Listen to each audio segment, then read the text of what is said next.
अस्सलाम वालेकुम नाज़रीन, प्रोग्राम ख़बर और तज्ज़िया में खुश आमदीद। मैं हूँ आमिर अहमद ख़ान और आज मेरा साथ दे रहे हैं इस प्रोग्राम में अम्बर रहीम शम्सी और नसीम सिद्दीकी साहब। इंतखाबी माहौल की आज की गर्मा गर्म खबर यह है कि पेशावर हाई कोर्ट के एक 2 मेंबर बेंच ने तहरीक इंसाफ को बल्ले का निशान वापस ले लिया है। इलेक्शन कमीशन का फैसला मुअत्तल करते हुए हाई कोर्ट का कहना था कि न सिर्फ उनकी इंटर पार्टी इलेक्शन, पीटीआई के इंटर पार्टी इलेक्शन जो है उनसे मुताल्लिक ऐलान ईसीपी अपनी वेबसाइट पर छापे, बल्कि ये पार्टी बल्ले के निशान के तहत ही ये इलेक्शन लड़ी। पीटीआई के वकील ने बाहर निकल कर कहा कि अब हमारी पार्टी को जीतने से कोई नहीं रोक सकता। इस लिहाज से खुशी की खबर है, एक बड़ी सियासी जमात जो अपने बल्ले के निशान के बारे में 2 दिन बाद इंतखाबी निशानात अलॉट होने हैं और अभी तक वो गैर यकीनी सूरत हाल से दो चार थी, अब ये गैर यकीनी सूरत हाल ख़त्म हो गई। ये अभी नहीं कहा जा सकता कि यही मामले का अंजाम है, क्योंकि अभी कुछ ऐसी भी खबरें आ रही हैं कि कुछ लोग सुप्रीम कोर्ट में जाने की बात कर रहे हैं। तो इसी को आज हम अपना बड़ा मौजू बनाएंगे। नसीम सिद्दीकी साहब, आपसे मैं बात शुरू करूँ कि कैसे देख रहे हैं आप आज की डेवलपमेंट्स को कि तहरीक इंसाफ एक दफ़ा फिर बल्ले के निशान के साथ इंतखाबी मैदान में कूदने के लिए अहल करार दे दी गई है। बिस्मिल्लाहिर्रहमानिर्रहीम। आमिर साहब बहुत शुक्रिया। देखिए, मैं थोड़ी सी बात शुरू करूँगा कि जिस तरह ताहयात नाअहली ख़त्म करके 5 साल की गई, वो भी एक अच्छा बात थी सियासतदानों के लिए। सियासत में रास्ते खुले होने चाहिए, इस तरह पाबंदियाँ नहीं लगनी चाहिए। इलेक्शन कमीशन का कोई काम नहीं था कि वो बल्ले पे पाबंदी लगाता या इंट्रा पार्टी इलेक्शन को कलअदम करार देता। आप देखिए, पूरे मुल्क में इलेक्शन होते हैं, नेशनल प्रेस क्लब का इलेक्शन होता है, बार कौंसल्स का इलेक्शन होता है, इंटर पार्टीज़ का इलेक्शन होता है। इन्होंने किसी के ऊपर इतना ज़्यादा एतराज़ नहीं उठाया कि पीपल्स पार्टी के इंतखाबात पे एतराज़ उठाते। ये लग रहा है कि जिस तरह बाइस्ड रवैया है इलेक्शन कमिश्नर और इलेक्शन कमीशन का, मुसलसल उनकी तरफ से कुछ ना कुछ बातें ऐसी होती हैं जिसमें अंदिया दिया जाता है कि शायद वो पीटीआई के ख़िलाफ़ है। अगर आज आमिर साहब आपने देखा हो, सिंध हाई कोर्ट ने आलमगीर साहब के जो फैसला किया है आरोस का, उन्होंने कहा ये आरोस क्या करते फिर रहे हैं और ये इलेक्शन ऐसे होते हैं। उन्होंने बड़ी सरजनिश की है इलेक्शन कमीशन की। तो इलेक्शन कमीशन को पार्टी नहीं बनना चाहिए। अब अगर पीटीआई को बल्ला मिल गया, और वो उनका हक भी बनता है, वो उनका इंतखाबी निशान है। पूरे मुल्क में आइन और कानून को तोड़ने के बावजूद अगर इतने अरसे के बाद इलेक्शन हो रहे हैं तो मेरे ख्याल से साफ और शफाफ होने चाहिए और होते हुए नज़र आने चाहिए। तो मेरे ख्याल से पीटीआई के लिए ये बहुत अच्छी खबर है, लेकिन मेरे ख्याल से उनकी मुश्किलात में अभी कमी नहीं होने वाली, क्योंकि अभी कल अहम इजलास तलब कर लिया है इलेक्शन कमीशन ने। वो पीछे हटने को शायद बिल्कुल तैयार नहीं है और वो शायद सुप्रीम कोर्ट में जाएं। फिर सुप्रीम कोर्ट से अगर पीटीआई को बल्ला वापस मिल जाता है तो वो बहुत अच्छा होगा। लेकिन 1 महीना रह गया है इलेक्शन के अंदर और कोई इलेक्शन का माहौल इस वक्त बनता नज़र नहीं आ रहा, और मैं पूरा उसका जिम्मेदार इलेक्शन कमिश्नर, इलेक्शन कमीशन को करार दूंगा, क्योंकि मुल्क में अभी तक फेयर एंड फ्री इलेक्शन करवाने के अहल साबित नहीं हुए हैं। जिस तरह उन्होंने आरोज रखे हैं, सुप्रीम कोर्ट ने पीटीआई ने जो आरोज के खिलाफ एक फैसला लाहौर से आया था और उन्होंने उनको बहाल रखा था, वो भी सारी दुनिया ने देख लिया कि किस तरह पूरे पाकिस्तान के अंदर आरोज ने जो है वो एक मखसूस पार्टी के कागजात नामजदगी मुस्तरद किए थे, जिन्हें कोर्ट्स ने बहाल कर दिया है। तो ये बड़ा एक लम्हा फिक्रिया है कि पाकिस्तान एक नाजुक दौर से गुजर रहा है, मुआशी तौर पे इस्तेकाम नहीं आ पा रहा, लेकिन इलेक्शन कमीशन अपनी जिम्मेदारी पूरी नहीं कर पा रहा। ब्यूरोक्रेसी के साथ मिल के, एक पार्टी के साथ मिल के वो एक पार्टी को ख़त्म करना चाह रहा है। तो पीटीआई के ऊपर तो वैसे ही बुरे हालात हैं। तो देखिए आने वाले वक्तों में वो क्या करते हैं। यू मेड योर पॉइंट अंबर। मेरी ख्वाहिश थी कि मुजम्मिल सोहरावर्दी हमारे साथ होते, बड़ी महारत है उनको लोगों से इख्तिलाफ की। क्या मैं ये जिम्मेदारी आपको दे सकता हूँ? मेरे अपनी कुछ ऑब्जर्वेशन हैं, मेरे अपने कुछ मुशाहिदात हैं इनके इरशादात के ऊपर नसीम सिद्दीकी साहब के, लेकिन क्या फिलहाल मैं मुजम्मिल सोहरावर्दी का रोल आपको दे सकता हूँ? वैसे आप अपने रोल को भी बड़ी बखूबी अंजाम दे रहे हैं। देखिए हम मेरे ख़्याल में कि मैं मुज़म्मिल की तरफ से तो बात नहीं कर सकती, ज़ाहिर है, तर्जुमानी तो मैं नहीं कर सकती और मुझे मालूम है मुज़म्मिल सुहरावर्दी क्या कहते हैं, उनको क्या कहना होता कि इलेक्शन कमीशन ऑफ पाकिस्तान बाख्तियार होना चाहिए और ये अदालतें उनके काम में मदाखलत मत करें। लेकिन मैं तो इसको खुशाइन समझती हूँ क्योंकि एक सियासी जमात है, उसका हक है कि वो इंतखाबात में भरपूर तरीके से हिस्सा ले और ये काला-दम तंज़ीम नहीं है, दहशतगर्द तंज़ीम नहीं है, एक सियासी जमात है जिसका वोट बैंक है और मेरे ख़्याल में कि ये बाकी सियासी जमातों के लिए भी अच्छी बात है और दूसरी मैं कहूँगी कि जो एक मीडिया कैंपेन है, जो ख़ास तौर पे बैन-अक़वामी मीडिया कैंपेन है, उसके हवाले से भी मेरे ख़्याल में ये भी रियासत पाकिस्तान के कह सकती है कि हम बराबर का एक मौका दे रहे हैं और यहाँ मैं थोड़ा-सा शायद इख्तिलाफ़ करूँ या शायद थोड़ा-सा दूसरा एक ज़ाविया पेश करूँ। देखिए, हम ये कह सकते हैं वसूख से कि पाकिस्तान तहरीक-ए-इंसाफ़ के ख़िलाफ़ मुश्किलात का सामना है। माज़रत क्योंकि मुझे थोड़ी-सी एको आ रही है अपनी आवाज़ में। उनको मुश्किलात का बिल्कुल सामना है, गिरफ्तारियाँ हैं, उनके पुलिस रेड्स जो हो रही हैं, उसमें कोई शक नहीं है। लेकिन दूसरी तरफ आप ये भी कह सकते हैं कि निज़ाम जो है वो उनके मैं कहूँगी कि उनके फ़ेवर में है। निज़ाम से क्या मतलब है कि अगर कहीं उनको मुश्किल का सामना करना पड़ता है, तो अदालतें मौजूद हैं, ड्यू प्रोसेस उनके लिए मौजूद है और इसकी वजह से हम ये भी कह सकते हैं कि ये जो आर्ग्यूमेंट हो रहा है कि लेवल प्लेइंग फील्ड नहीं है, बहुत हद तक नहीं होगा। लेकिन कम से कम पाकिस्तान का जो अदालती निज़ाम जिसकी हम हर वक़्त बुराई कर रहे होते हैं, हमें ये भी देखने की ज़रूरत है कि ये अदालती निज़ाम कामयाब भी होता है और जब ये देर आए, दुरुस्त आए, वो वाला काम भी होता है। जैसे कल के फैसले के हवाले से हम नाअहली के फैसले के हवाले से बात कर रहे थे। तो एक चेक एंड बैलेंस ज़रूर मौजूद होता है, ड्यू प्रोसेस उनको मुयस्सर है और आखिर में मैं कहूँगी कि इसमें अली ज़फ़र साहब बैरिस्टर अली ज़फ़र साहब ने ये भी साथ कहा कि अब इनकी जो फ़तह है इंतखाबात में वो यकीनी बन गई है। तो अब ज़ाहिर है उनकी मकबूलियत उसका अब टेस्ट भी होगा। अब ये भी नहीं कह सकते कि बल्ले का निशान हमसे छीना गया है और हमारे जो उम्मीदवार हैं वो हर कोई अपने अलग-अलग सिंबल्स को लेकर इंतखाबात में गया और ये लेवल प्लेइंग फील्ड नहीं है।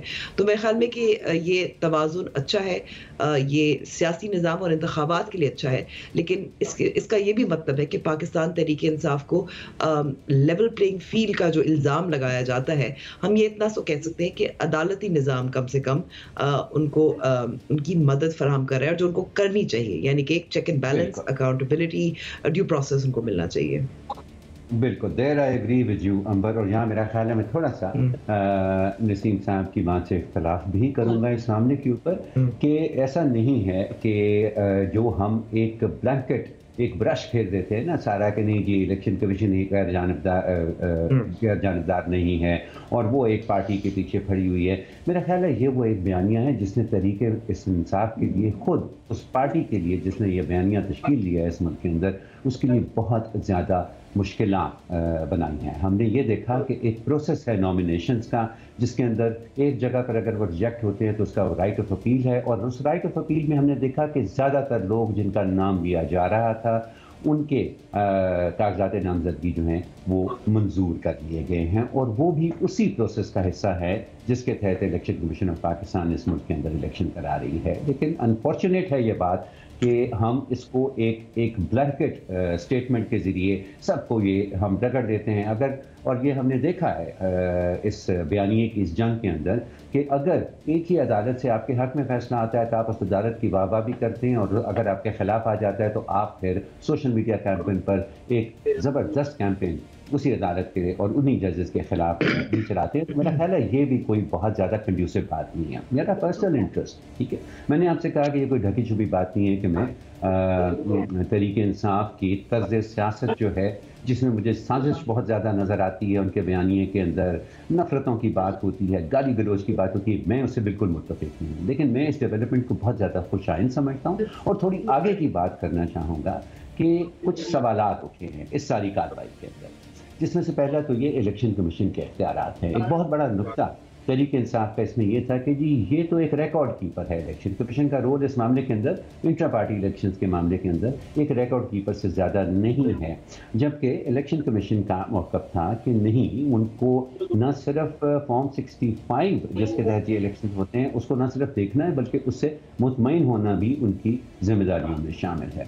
तो मेरा ख्याल है कि ये जो एम्बिग्विटीज़ हैं इनके ऊपर भी थोड़ा सा कोई फैसला हो जाना चाहिए, और लगता तो यही है कि ये इस मामले का अंजाम नहीं है, शायद ये मामला आगे जाए। लेकिन अब कोई भी फैसला हो, मेरी ख्वाहिश ये है कि ये पेशावर हाई कोर्ट का आज का फैसला बरकरार रहे, लेकिन आने वाली असेंबलियों को जब कानून साजी के बारे में सोचना है तो वो इसके बारे में ज़रूर सोचें, और साथ ही साथ इसके बारे में भी सोचें कि कई दफ़ा जजेस कुछ ऐसे रिमार्क्स भी देते हैं मुकदमे के दौरान जिनका बराह रास्त उस मुकदमे से कोई ताल्लुक़ नहीं होता, वो सियासी बयानात लगते हैं जिससे उनके दुरुस्त फैसले जो हैं वो भी मुतनाज़ हो जाते हैं। तो ये जो इलेक्शन कमीशन के इख्तियारात की बात है और जो इलेक्शन कमीशन पर तनकीद है नसीम सिद्दीकी साहब, इसके ऊपर आपको पता है कि मैं आपसे इत्तेफाक नहीं करता। जिस तरह से आपने इलेक्शन कमीशन के रोल का जिक्र किया है, क्या आप कहना चाहेंगे कि क्या इसकी वजह कोई कानूनी सिकम है जिसकी वजह से ये गलतफहमियां खड़ी होती हैं, या हर इंतखाबात में कोई ना कोई एक जमात ज़रूर होती है जो इलेक्शन कमीशन को अपना सियासी हरीफ समझने लगती है?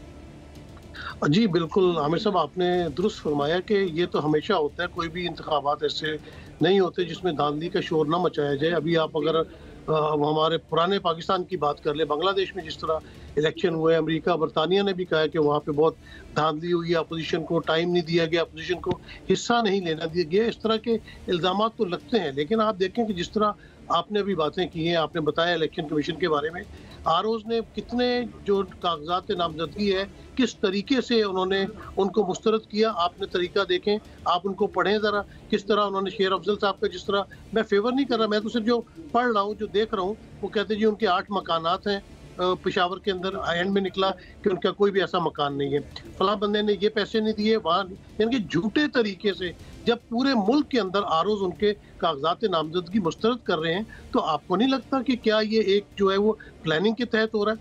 अभी आप देखें कि जब गुमशुदा लोग हो जाते हैं, एयरपोर्ट से हमारे अभी एक दोस्त हैं, जानने वाले हैं, बैरिस्टर हैं, उनका ताल्लुक फैसलाबाद से है, सरगोदा से, उनको उठा लिया जाता है, उसके बाद उन अदालत में पेश नहीं करते उनको, फिर उनका एक वीडियो बयान जारी हो जाता है कि मैं दोस्त के साथ गया हूँ, फिर वो आज अदालत में पेश नहीं होते। क्या ये आमिर साहब हमें चीज़ें नज़र नहीं आ रही? हम क्या रोटी को चोची बोलते हैं कि हमें ये चीज़ें नज़र नहीं आ रही, हमें समझ नहीं आ रही कि किस तरह इलेक्शन कमीशन एक्ट कर रहा है, क्या रवैया है इलेक्शन कमिश्नर का, किस तरह चीज़ें हो रही हैं।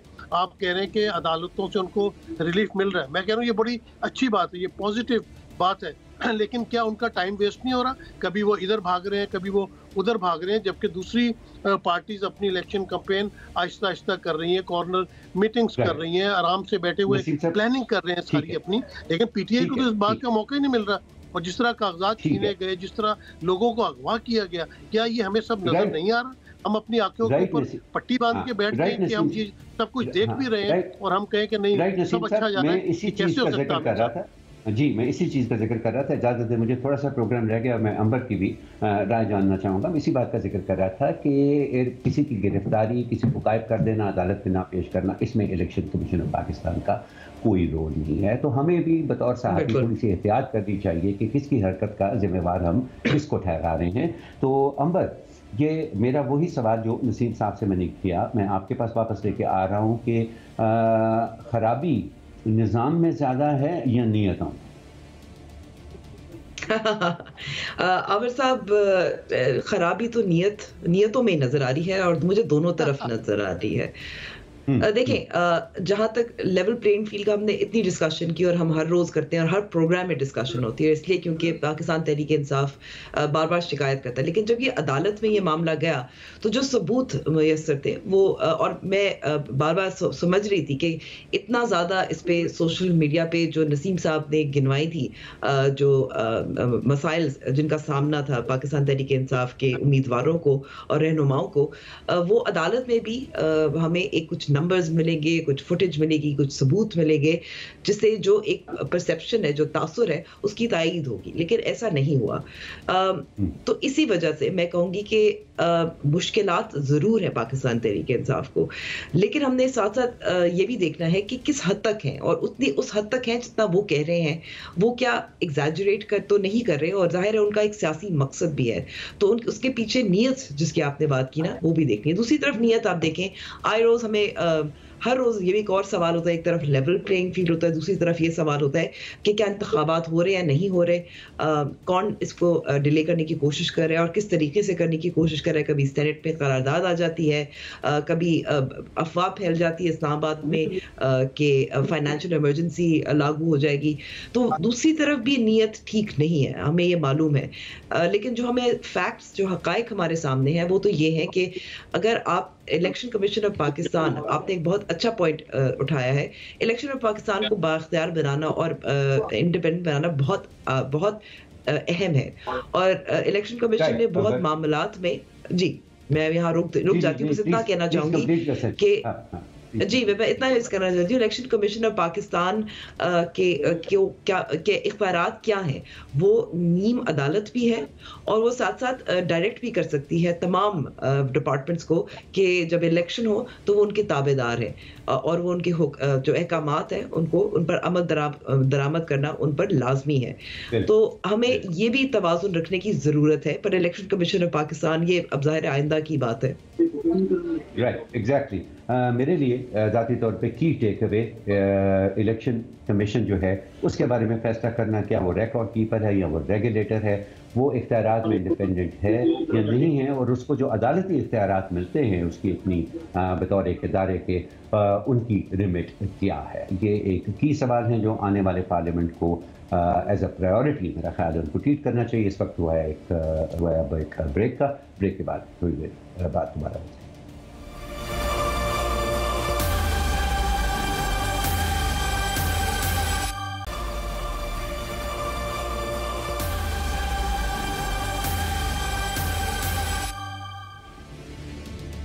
वेलकम बैक नाजरीन। इंतखाबात का माहौल है, क्या ही अच्छा होता अगर हम अपनी सारी गुफ्तगू को सियासत और सियासी सरगर्मियों तक महदूद रख सकते। लेकिन पाकिस्तान के अंदर एक मसला ये भी है कि बहुत सारी सियासत हमारी अदालतों में भी होती है और कुछ थोड़ी बहुत उसके बाहर भी होती है, और ये मुमकिन नहीं, अभी तक तो मुझे ये मुमकिन नहीं लगा कि जब भी हमने सियासत की बात की तो हम अदालतों को उससे बाहर रख सकें। लेकिन ये हमारी अब की अगली खबर जो है उसका ताल्लुक सिर्फ अदालतों से ही है। जस्टिस मज़ाहिर अली नकवी ने सुप्रीम कोर्ट में अपने ओहदे से इस्तीफ़ा दे दिया है। उनके खिलाफ सुप्रीम जुडिशल काउंसिल में कार्रवाई चल रही थी जिसको रुकवाने की, जिस पर उन्होंने बहुत एतराज़ात किए, उसको रुकवाने की उन्होंने बारहा कोशिश भी की।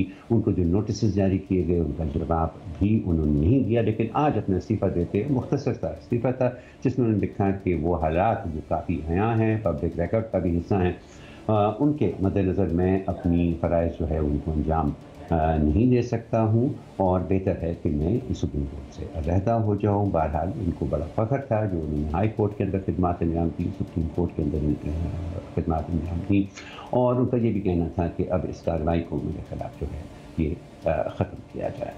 तो क्या हो गया ऐसा नसीम सिद्दीकी साहब के मज़ाहिर अली नकवी को ये फ़ैसला करना पड़ा? आखिर कुछ इल्ज़ामात थे उनके ऊपर, उन इल्ज़ामात का सामना भी तो किया जा सकता था। माजी में हमने देखा था कि इस वक्त पाकिस्तान के चीफ जस्टिस हैं उनको भी इसी तरह की सूरत हाल का सामना करना पड़ा था, लेकिन उन्होंने अपने खिलाफ इल्ज़ामात का सामना किया पड़ता था।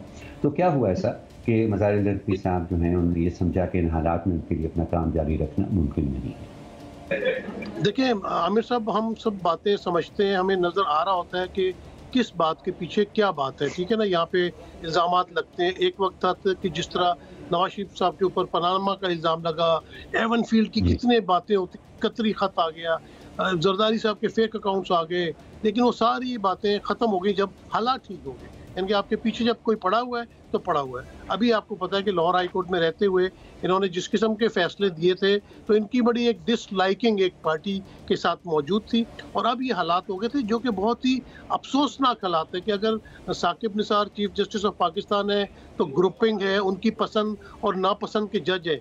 ये उस इदारे का हाल है जहाँ पे सिर्फ 15 और 16, 17 जज मौजूद हैं जिन्होंने पाकिस्तान की किस्मत का फैसला करना होता है। 24 करोड़ आवाम जिनकी तरफ देख रही होती है, वहाँ पे ये हाल होता है कि जब जो साकिब निसार की वहाँ पे चीफ जस्टिस है तो ग्रुपिंग है, फिर अगर अता बंदयाल आ जाते हैं तो ये उनकी फेवर के ग्रुप है, बेंच वो अपनी मर्जी से बना रहे हैं, बेंच को देख के आप फैसलों से आगाह हो जाएंगे। फिर जब चीफ जस्टिस फाइज ईसा साहब आते हैं तो जो पहले जज मौजूद होते हैं जो कि मंजूर नज़र कहलाते थे और उनको पीछे कर दिया जाता है।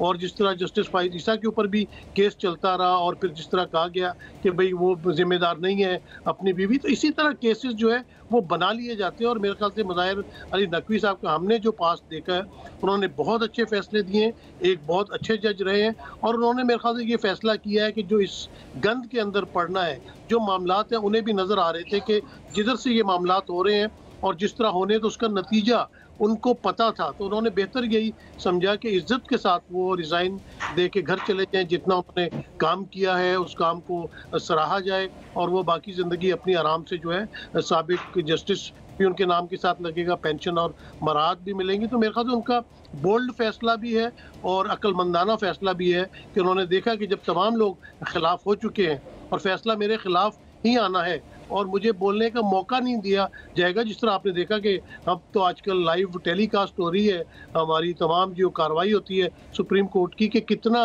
बोलने दिया जाता है, जो मुखालिफ पार्टी के वहाँ पे वकला मौजूद होते हैं, लगता है कि वकीलों की ज़रूरत नहीं है और जस्टिस साहब की तरफ से जो है वो इस तरह के सवालात आ जाते हैं कि वो जो दूसरी ग्रीवेंस पार्टी है उनके मुकाबले में जो दूसरा होता है उनको कोई वहाँ पे अपना कमेंट्स देने ही नहीं पड़ते। तो जब सब चीज़ें आपको नज़र आ रही है, आप देख रहे हैं कि दरिया का रुख क्या है, हवा का रुख क्या है, तो वहाँ मेरे ख्याल से जस्टिस मुज़ाहिर अली नकवी साहब ने यही फैसला किया कि बेहतर ये है कि वो खामोशी के साथ घर चले जाएं। ये मेरा अपना तजज़िया है, मेरा ख्याल है।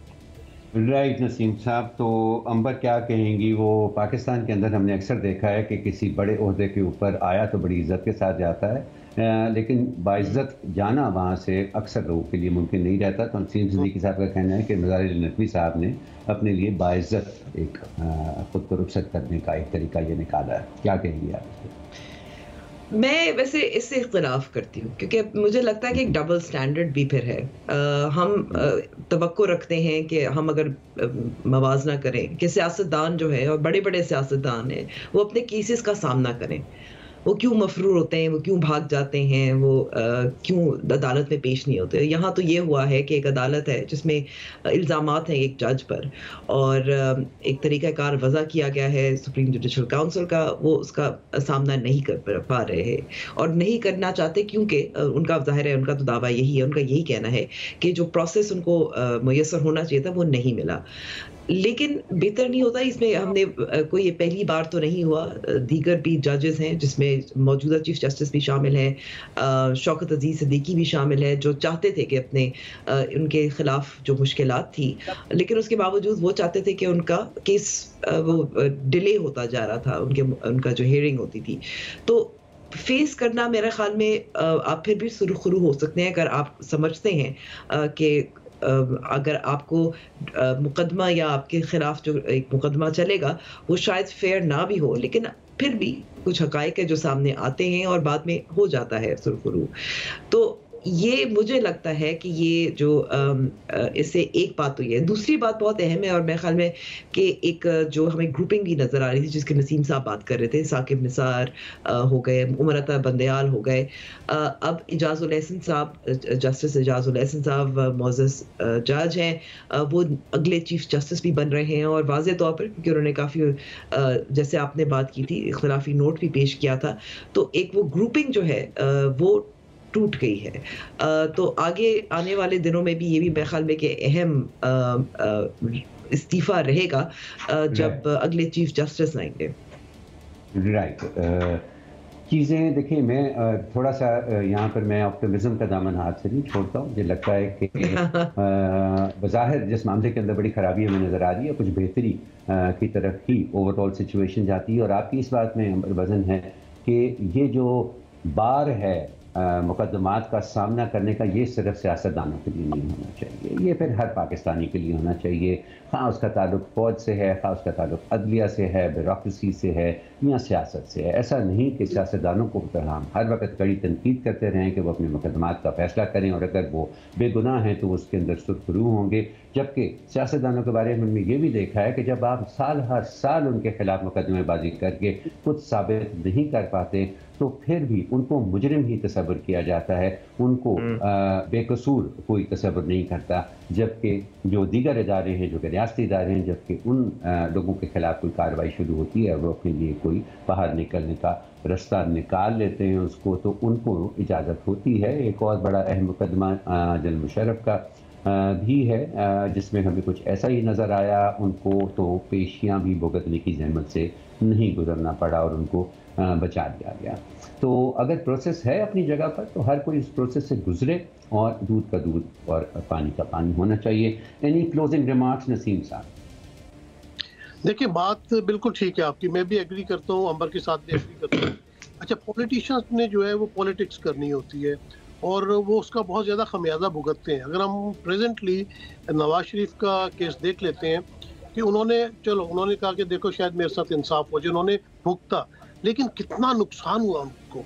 अगर वो नॉट गिल्टी है इस वक्त, हम मान लेते हैं, हम कोर्ट का फैसला मानते हैं कि नवाज शरीफ साहब के ऊपर गलत चार्जेस थे, लेकिन उसकी कितनी उन्होंने कीमत अदा की। लेकिन क्योंकि वो सियासतदान है, उनके मरूसियत चलनी है, आगे सियासत चलनी है, लेकिन एक जज है उसकी तो आगे कोई मरूसियत नहीं चलनी। वो लग रहा है कि मेरे साथ ज्यादती हो जाएगी, तो मेरे ख्याल से बेहतर है कि आप अपना रास्ता करें। आपने आमिर भाई बड़ी अच्छी शुरू में बात की थी कि इस मुल्क में लोग आते बड़ी इज्जत से हैं, लेकिन जाते जिस तरह है वो तरीकेकार गलत है। मुझे याद है कि पीसीबी के चेयरमैन थे रमीज राजा साहब, बहुत अच्छे क्रिकेटर रहे हैं, बहुत अच्छे कमेंटेटर हैं, पाकिस्तान का फख्र है, लेकिन जिस तरह पीसीबी के वो चेयरमैन थे और आखिरी दिनों वो अभी ऑफिस गए भी नहीं है और जाके वहाँ पे दूसरे पीसीबी के चेयरमैन बैठ गए, उनको उनका सामान तक नहीं लेने दिया गया। तो मतलब ये मुआशरे में जो हमारी बुराइयां बढ़ती चली जा रही है, ये कब दुरुस्त होंगी? कब तक ये इल्ज़ाम लगाते रहेंगे कि ये उसका जज है, ये उसका वकील है? लोग कहते हैं यार अच्छा वकील करने के बजाय आप जज ही कर लो। ये जो रवायत है या इस किस्म के जो लुकमेबाजी है, ये नहीं होनी चाहिए। पाकिस्तान को आगे बढ़ना चाहिए। हम अदलिया 140वें नंबर पे क्यों है? कोई ना कोई तो खराबी होगी ना उसके अंदर, फिर एक ही जज तो खराब नहीं होगा कि आप एक जज को टारगेट कर ले। निज़ाम को बेहतर करें ताकि पाकिस्तान। राइट नसीम साहब, मुझे ब्रेक पर जाना है और मेरा मुशाहिदा 35-36 सालों के अंदर यही रहा है नसीम साहब कि अगर निज़ाम को चलने दिया जाए, अगर जमहूरियत को चलने दिया जाए तो खराबियाँ आहिस्ता आहिस्ता कम होती जाती हैं, जहाँ वो अमल रुकता है तो खराबियाँ जड़ें पकड़ना शुरू होती हैं। इसके साथ ही लेते हैं ब्रेक, थोड़ी देर बाद फिर हाजिर होंगे।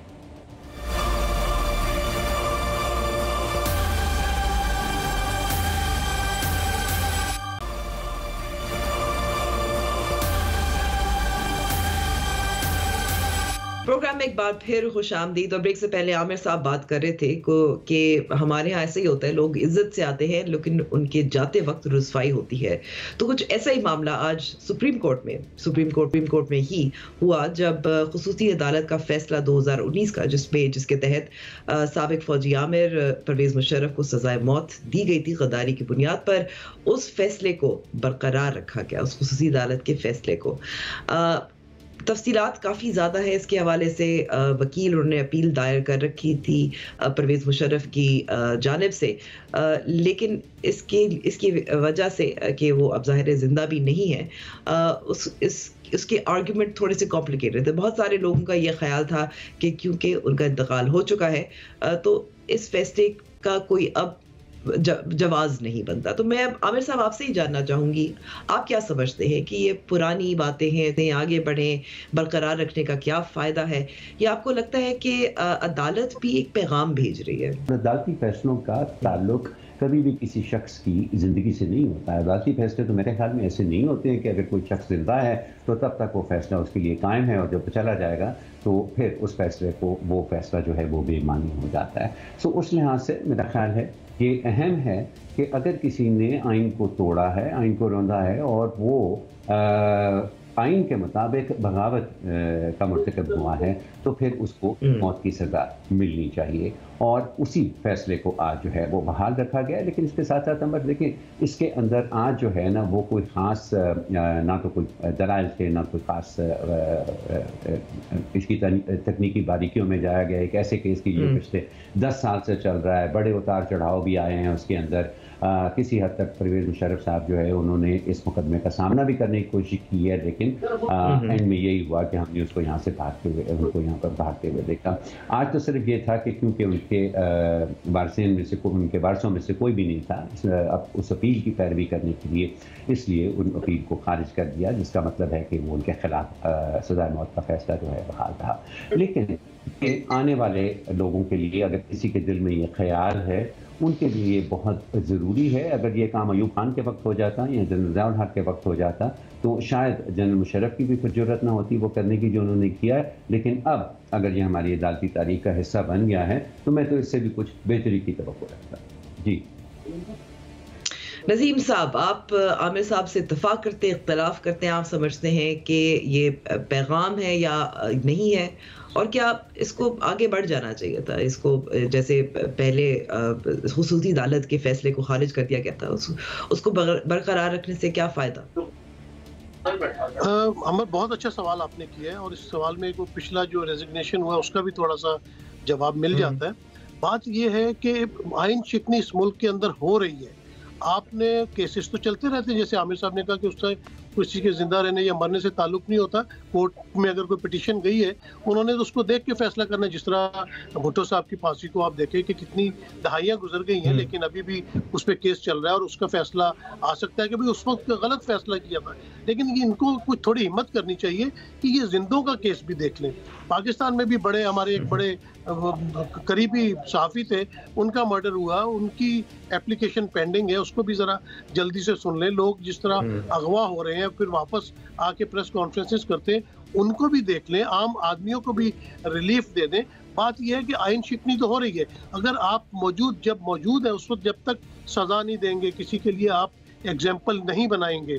कासिम सूरी साहब ने, डिप्टी स्पीकर ने, जिस तरह आइन की खिलाफ वर्जी करते हुए एक रूलिंग दी थी, उन पे क्या वो वाला कोई मुकदमा है 9 मई के, या दूसरे तो शायद बहुत मुकदमे हैं, उस मुकदमे में कोई ट्रायल किया गया? कोई उनको कोर्ट में लेके गया? जिंदा मिसाल बनाए ना। जब चीफ जस्टिस ऑफ पाकिस्तान कहते हैं कि 14 मई को इलेक्शन करवाने हैं, आप तो इलेक्शन नहीं करवाते, इलेक्शन से 5 दिन पहले कुछ और करवा देते हैं। बात यह है कि जो मौजूदा हालात हैं उनको देखते हुए आइन शिकनी तो हो रही है। आइन शिकनी तो अभी भी है, 90 दिन से ज्यादा, एक साल से पंजाब की। लेकिन नसीम साहब देखिए, आपने जैसे बात की, आप बिल्कुल दुरुस्त बात कर रहे हैं कि जब असेंबली तहलील हुई थी पंजाब की और खैबर पख्तूनख्वा की, तो उसी वक्त जब साबिक चीफ जस्टिस ने फैसला दिया था उस पर अमल दरामद नहीं हुआ था। तो ये मौजूदा जो एक हम बेंच कह सकते हैं या चीफ जस्टिस है, ये तो उनकी जिम्मेदारी नहीं है, वो तो केसेस निपटा रहे हैं। जी, उनकी जिम्मेदारी नहीं है। वो भुट्टो साहब का केस पुराना उठा सकते हैं, वो नवाज शरीफ की नाअहली वाला पुराना केस उठा सकते हैं, वो भी तो किसी और दौर में हुआ था ना। ये कोई बात नहीं होती कि वही पिछले दौर में ये केस हुआ था। आज जो है ना वो किसी न किसी तरह पिटीशन ले, खुद आप अपना नोटिस ले सकते हैं ना। आप उसमें जब आइन शिकनी इस मुल्क के अंदर हो रही है तो आंखें तो बंद नहीं कर सकते ना कि जी वो तो उस जमाने में आइन शिकनी जब आपने सजा देनी है। ठीक है, नहीं आपने बहुत दिलचस्प नुक्ता उठाया है। आमिर साहब की तरफ मैं लेकर जाना चाहती हूँ। आमिर साहब, नसीम साहब का कहना है ठीक है वो हो गया, अच्छी बात है, एक पैगाम भी चला गया, लेकिन आजकल जो हो रहा है उस पर चीफ जस्टिस नोटिस नहीं ले रहे, उन केसेस को आगे नहीं बढ़ा रहे, या चीफ जस्टिस को भी छोड़ दें क्योंकि मुख्तलिफ अदालतों में बहुत सारे केसेस हैं सहाफ़ियों के, एक अरशद शरीफ के कत्ल के हवाले से भी है मामला, तो वो मामलात आगे नहीं बढ़े, ये 10-15 साल पहले वाले या 6 साल पहले वाले निपटाए जा रहे हैं। देखिए जी अंबर, मेरे पूरे के पूरे घर में अगर गंद पड़ा हुआ ना, तो मैं ये कहकर पीछे नहीं बैठ सकता कि जब तक मैं ऐसा कोई जादुई फार्मूला ईजाद नहीं कर लेता कि मैं एक ही बार करके तो पूरे घर को अपने साफ कर दूंगा, तब तक मैं कुछ नहीं करूंगा। अगर तो उस फार्मूले पे काम करना है ना, तो फिर तो कुछ होने वाला नहीं है। मेरा ख्याल है मौजूदा चीफ जस्टिस जो है वो एक फ़र्क फार्मूले के ऊपर चल रहे हैं। वो उनका ये मानना है कि जो हो सकता है वो तो करें, और अगर उन्होंने नाहली का केस उठाया है या भुट्टो साहब का केस उठाया है तो उनके सामने आया है तो वो उठाया है। वो आज खुद नोटिस की जवाब का नतीजा नहीं था कि ये केसेस उनके सामने आए हैं। तो उम्मीद तो यही की जानी चाहिए कि और भी इस तरह के जो मामला हैं, कासिम सूरी साहब की उन्होंने ये बात की, या ये जो अभी आइन शिकनी हुई है इन इंतखाबात के मामले के अंदर, वो मामला भी अगर अदालत के पास जाए तो यकीनन मैं नहीं समझता हूँ कि अदालत कह देगी कि नहीं जी अब बात पुरानी होगी, अब गई गुजरी होगी, आमदा इंतखाबात आने वाले हैं, इसलिए इसके ऊपर हमें कोई पोजीशन लेने की ज़रूरत नहीं है। मैं समझता हूँ बिल्कुल ज़रूरत है। कोई ना कोई आपको बाद में पार्लियामेंट को भी उस चीज़ के वो एड्रेस करना पड़ेगा कि जब असम्बलियाँ पहली दफ़ा तहलील हुई थी तो 90 दिनों के अंदर इंतखाबात क्यों नहीं हुए। ये आप एक खला नहीं छोड़ सकते, इसका कोई ना कोई हल किसी न किसी को निकालना है। तो मैं इस बात पर मैं पूरी उम्मीद हूँ अंबर कि इस वक्त मुल्क में एक आला अदालत की वजह से और उसकी क़यादत की वजह से एक ऐसा माहौल आहिस्ता आहिस्ता बदतरीज बनता जा रहा है कि जो चीज़ उसके सामने आती है वो उसको निपटाने की कोशिश करते हैं। और जाहिर है कि अगर ये थोड़ा उनको वक्त मिल गया, आमिर साहब तो आप हमेशा पुरुमीद रहते हैं, आप हमेशा पुरुमीद ही रहते हैं, लेकिन देखिए वही बात है कि अगर मैं थोड़ा सा यहाँ तो ये उम्मीद जो है मजबूरी की वजह से ये मजबूरी वाली उम्मीद है। नहीं, मगर आप देखिए, अगर हम इस केस को भी, परवेज मुशर्रफ वाले केस को भी देखें, ये दलील तो बिल्कुल दुरुस्त है कि जो इमरजेंसी नाफिज की गई थी वो अकेले परवेज मुशर्रफ ने तो नहीं की थी, या कोलैबोरेटर्स थे या साथी थे। उन अकेले व वाहिद एक शख्स पर सिर्फ क्यों ये गद्दारी का इल्ज़ाम या गद्दारी की सज़ा होनी चाहिए? तो ये निज़ाम की दुरुस्तगी तो नहीं है, क्योंकि हम फिर फर्द वाहिद पर इल्ज़ाम लगा रहे हैं। बिल्कुल सही कह रही है। I agree with you. I think इसका थोड़ा सा एक ब्रॉडर स्वीप होना चाहिए और ये मामला आना चाहिए अदालत के सामने और उनको इसके साथ डील करना चाहिए किसी न किसी। जी नसीम साहब, योर टेक। आखिर में वी हैव अबाउट 20 सेकंड्स। पहले तो मैं ये कहूंगा कि आमिर, जिस तरह आपने कहा ना कि आमिर साहब बड़े ऑप्टिमिस्टिक है, पॉजिटिव है, होना चाहिए। मुझे इनकी बातें अच्छी लगती हैं क्योंकि जब और मुल्क आगे भी चलता है, लेकिन इन्होंने कहा जिस तरह निज़ाम को चलने दिया जाए, बिल्कुल सही कहा, लेकिन निज़ाम को ही तो नहीं चलने दिया जा रहा। वही बार बार हम डी ट्रैक होते हैं, हमारी जमहूरियत डी ट्रैक होती है। अदम एतमाद किस तरह लाया गया, उस वक्त अगर ना लाया जाता, या नवाज शरीफ को टर्म पूरी नहीं करने दी गई, या यूसुफ रज़ा गिलानी को टर्म पूरी नहीं करने दी गई, निज़ाम को चलने नहीं देते। और कौन नहीं चलने देता, सबको पता कौन नहीं चलने देता। तो जब निज़ाम ही नहीं चल रहा तो हालात बेहतर किस तरह होंगे। लेकिन हमें पुरुमीद रहना चाहिए। जो सवाल आपने किया अंबर, मैं बिल्कुल लास्ट टाइम ये पॉइंट रेस करना भूल गया था कि मुशर्रफ साहब क्या अकेले थे? उसमें उनके साथ जो लोग शामिल थे, उनके अपने इदारे के भी लोग उनके साथ शामिल थे, और उसके अलावा जो जजेस थे पीसीओ पे जिन्होंने हल्फ उठाया, या सियासतदान उनके साथ शामिल थे जिन्होंने इससे बेनिफिट उठाया, तमाम लोगों को सजा। वो कहते हैं ना कि इंसाफ होता हुआ नजर आना चाहिए। ये इस तरह नहीं कि आपने एक जज को निकलवा दिया जिसने फैसला दिया, उसको रिजाइन करने पे मजबूर कर दिया आपने। ठीक है, वक्त क्योंकि मेरा खत्म हो गया। बहुत बहुत शुक्रिया नसीम साहब, आमिर साहब। प्रोग्राम खबर और तज्जिया में हमारी दोबारा होगी अगले हफ्ते। खुदा हाफिज।